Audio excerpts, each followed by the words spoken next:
एक बार ऐसा हुआ, अकबर ने बीरबल से पूछा जन्माष्टमी वाले दिन कि अरे कैसा भगवान है ये तुम्हारा। कहते हैं गीता में परित्राणाय साधुनाम विनाशाय च दुष्कृताम, दुष्टों का संहार करने के लिए, असुरों को मारने के लिए, धर्म की स्थापना करने के लिए, अधर्म को हटाने के लिए भगवान आते हैं इस संसार में। हैं? क्या तुम्हारे भगवान इतने कमजोर हैं? उनके पास कुछ नौकर चाकर नहीं है? उनको शक्ति देकर भेज देना चाहिए, ये छोटा मोटा काम तो उसके सेवक लोग कर लेंगे। क्यों भगवान जो कि पूरी सृष्टि के मालिक हैं खुद आना पड़ता है उनको इन सब लोगों को मारने के लिए? बीरबल ने कहा इसका जवाब मैं आपको कुछ दिन के बाद दूंगा। काफी दिन बीत गए। एक दिन बहुत अच्छा सुहाना मौसम था, पूरी हरियाली थी बाहर। तो बीरबल ने अकबर से कहा जनाब बहुत अच्छा वातावरण है, चलिए थोड़ा आगरा का सैर करने के लिए चलते हैं, पास में यमुना है, यमुना में भी सैर करेंगे आज। अकबर ने लॉकडाउन में फंसे हुए थे, चलो अब थोड़ा चलें। तो अकबर और बीरबल निकले। जैसे निकले तो बीरबल ने अकबर से कहा क्यों नहीं अपने छोटे बच्चे को भी ले लो साथ में, आपका छोटा बेटा है उसे भी ले लीजिए। बोले हाँ ठीक है उसे भी ले लेता हूँ। तो अपने छोटे लड़के को लेकर अकबर बीरबल के साथ निकल पड़े और कुछ सैनिक भी थे उनके साथ। राजा है तो मंत्री तो हमेशा रहेंगे साथ में। सभी लोग नौका पर बैठ गए, नौका विहार करते हुए, दर्शन करते हुए बहुत आनंद ले रहे थे। जैसे ही इनकी नौका बीच यमुना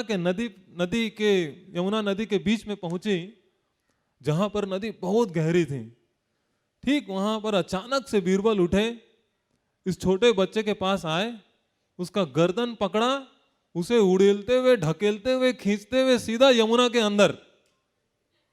आप समझ सकते हैं, अकबर के बेटे को उसके सामने बीच यमुना के अंदर फेंक दिया बीरबल ने। अकबर को इतना क्रोध आया, इतना क्रोध आया, पहले तो उन्होंने आओ देखा ना ताओ, तुरंत अपने कपड़े उतार कर कूद गए यमुना में।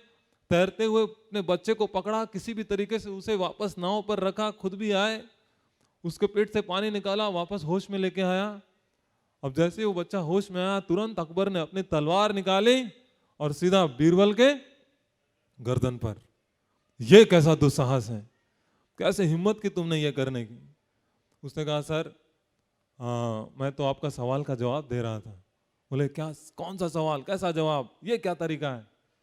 तो बीरबल ने कहा कि जब आपका खुद का बेटा पानी में गिरने के बाद तड़प रहा था, एक एक सांसों के लिए तड़प रहा था, मरने वाला था, ऐसी परिस्थिति में जब आपने अपने बच्चे को देखा, क्यों नहीं आपने अपने मंत्रियों को और सैनिकों को कहा कि जाओ मेरे बच्चे को बचा कर लाओ? क्यों आप खुद कूद गए यमुना में उसे बचाने के लिए? मेरा बच्चा है वो, ऐसे कैसे मैं उसे किसी और के हाथों छोड़ सकता हूं?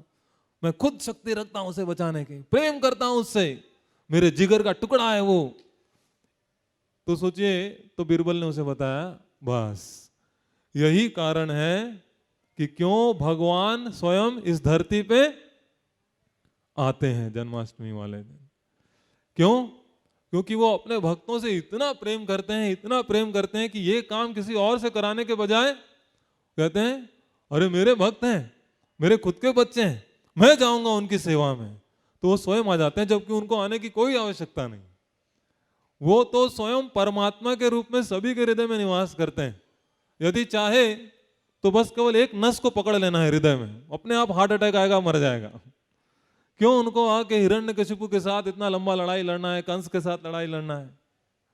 क्योंकि ये भक्तों के प्रति प्रेम का आदान प्रदान है जो इन लीलाओं के माध्यम से वो दिखाते हैं। तो ये जो भगवान का जन्म होता है आज के दिन, जन्माष्टमी वाले दिन, मुझे एक घड़ी चाहिए पड़ेगा, पता नहीं चलेगा टाइम, ये ऑफ हो गया है। तो ये जन्माष्टमी वाले दिन भगवान का जो जन्म होता है, एक एक भगवान के क्रियाकलाप से भगवान इतनी शिक्षाएं देते हैं इस जन्माष्टमी वाले दिन अपने लीलाओं से। यदि केवल भगवान के जन्म के ऊपर चर्चा की जाए तो 8-10 घंटे पूरा दिन बिताया जा सकता है कि केवल भगवान के जन्म से कितनी शिक्षाएं भगवान ने दी।